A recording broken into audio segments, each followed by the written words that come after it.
Good afternoon. So I'm here with an air rifle I got from Pel Packs, one of three, and this is the RepeatAir 1077. It's a 12-shot rotary CO2 powered rifle.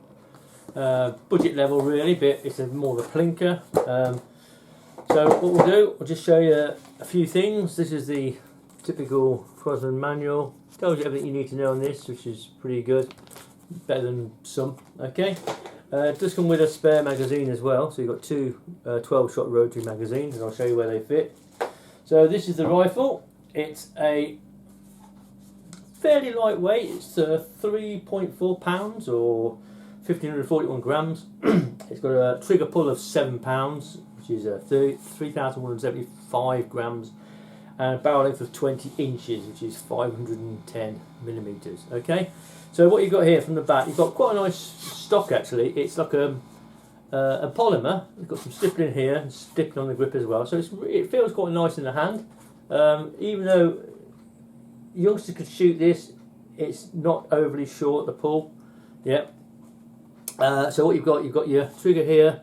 So as you pull this, yeah, it indexes the magazine. You've got a cross bolt safety there.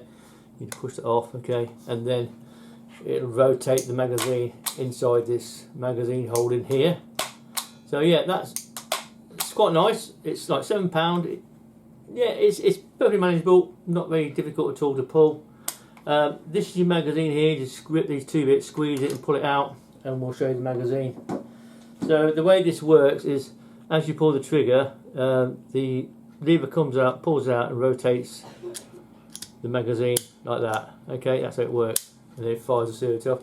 You've got a release here, so that lever goes across and this comes out this way. Yeah, you load up your pellets in the back. That's the teeth face the front, okay, and pellets in the back, and then you just slot it in 177.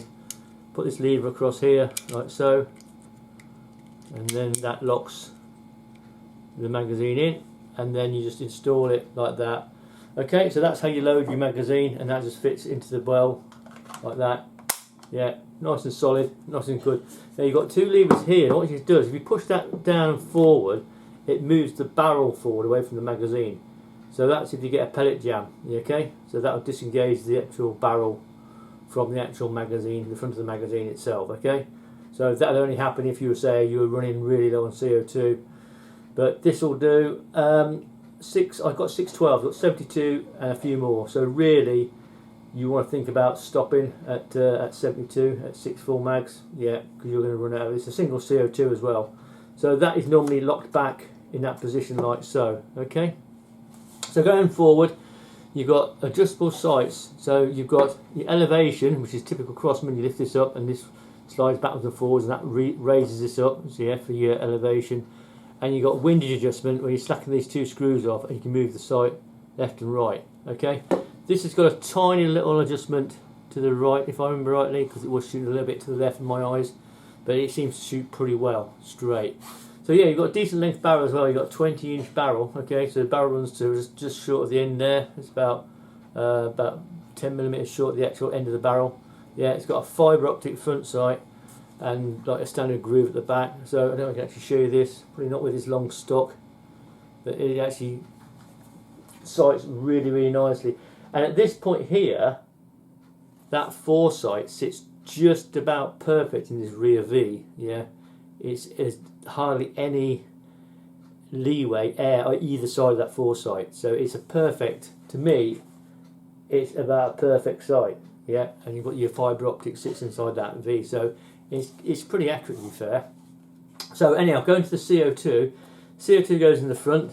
So you unscrew this cap, and it's got quite a long tube, a bit like the Crosman 2250s. Yeah, pop your single CO2. I put a bit of Pelgan oil, drop it in, end first, do that up, and then that'll pierce it. Yeah, it's quite easy to do. Yeah, squeeze it all the way in.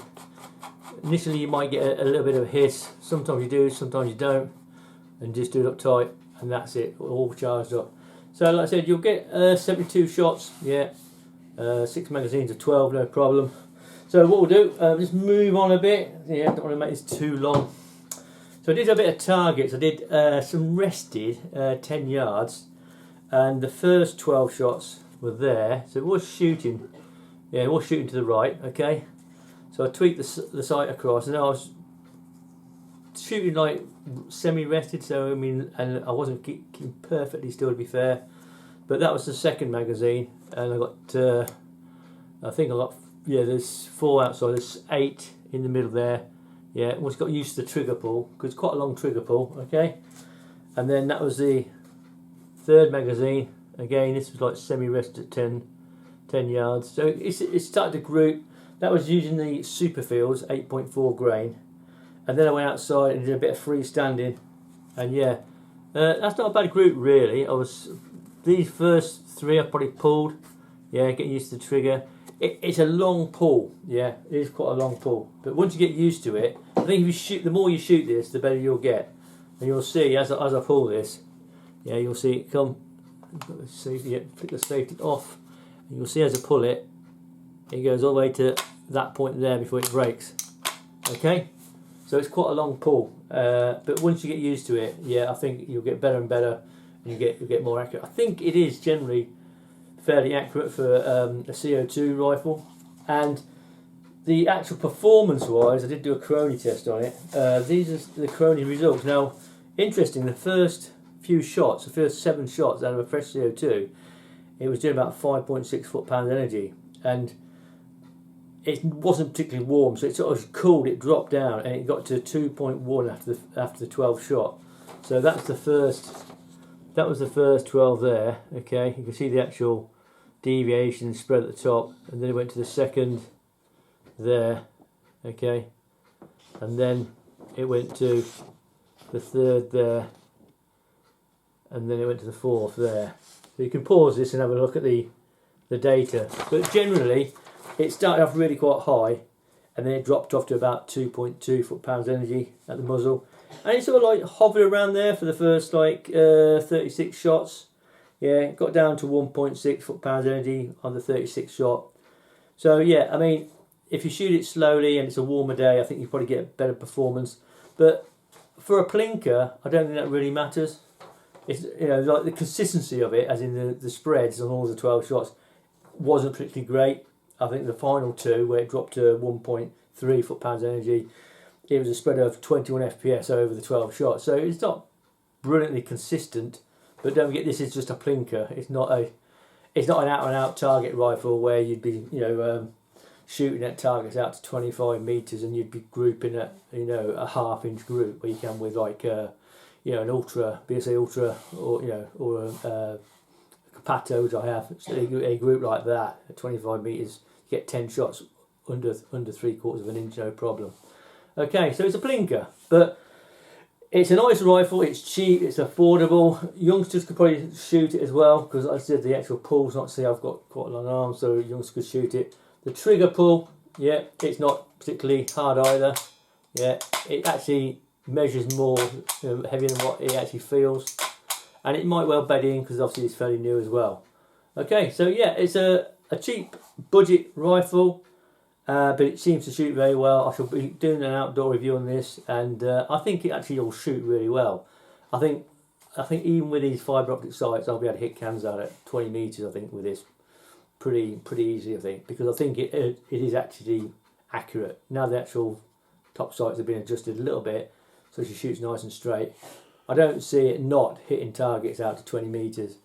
You know, even if it's only doing like 2.5 or 3 foot-pounds energy, that's plenty really. Okay, so I'll just show you over it again. So it's got, yeah, like a plastic butt.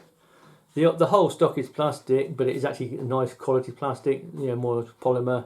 There's your cross bolt safety there. Okay, off and on. You got your mag releases there. That's your barrel. Move your foot barrel forward if you get a pellet jam. You got your rear sights that are adjustable for windage elevation. Got stippling here as well, that's your CO2, and the barrel's a nice decent length barrel. I don't know if you can see the end of the barrel, might not be able to, depends what the light's like, but yeah, you've got a nice foresight there, fibre optic. So there you go, that's the RepeatAir Crosman 1077. So I hope you like the little review. Take care, and thanks for watching.